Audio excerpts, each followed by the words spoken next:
در ادامه بحث حادثه سدیم هایپوکلوریت خوش آمدید. در 6 ساعت اول باید از کمپرس سرد به صورت متناوب استفاده شود تا التهاب و کبوتی کاهش یابد. همچنین NSAID ها را هر چه زودتر شروع کنید چون درد مریض معمولا در ساعات بعدی بیشتر می شود. حالا بیایید درباره 24 ساعت اول صحبت کنیم. در اغلب موارد تورم و کبوتی تا روز بعد منتشر می شود.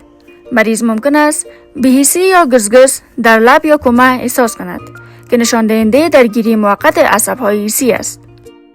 حتما باید ظرف 24 ساعت مریض را ویزیت یا حداقل تلفنی پیگیری کنید.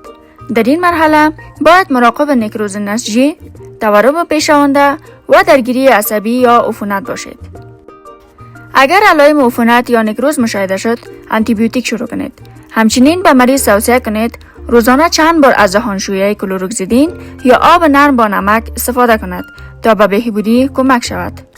بعد از 6 ساعت استفاده از کمپرس سرد، بهتر است مریض کمپرس گرم را استفاده کند چون این کار گردش خون و روند ترمیم را بهتر می کند.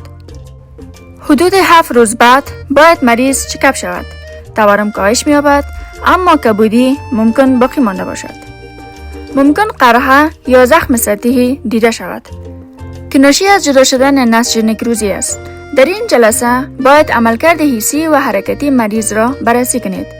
آیا حس لب برگشته است؟ آیا حرکات عضلات گونه طبیعی است؟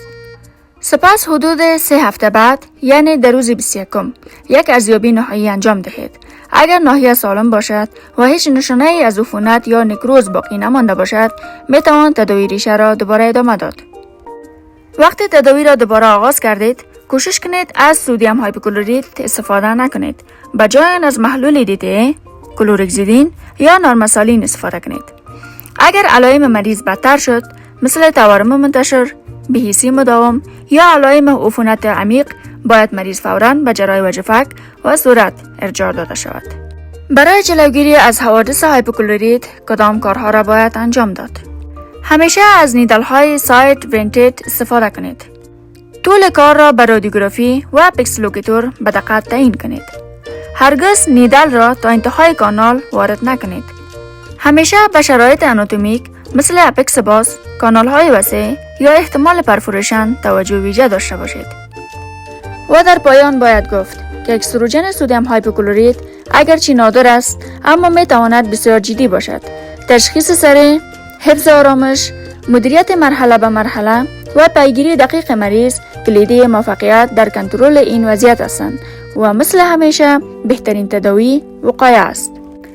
و در آخر اگر شما هم تجربه از مدیریت چنین کیس ها را داشته باشید، در بخش کامنت با ما شریک کنید.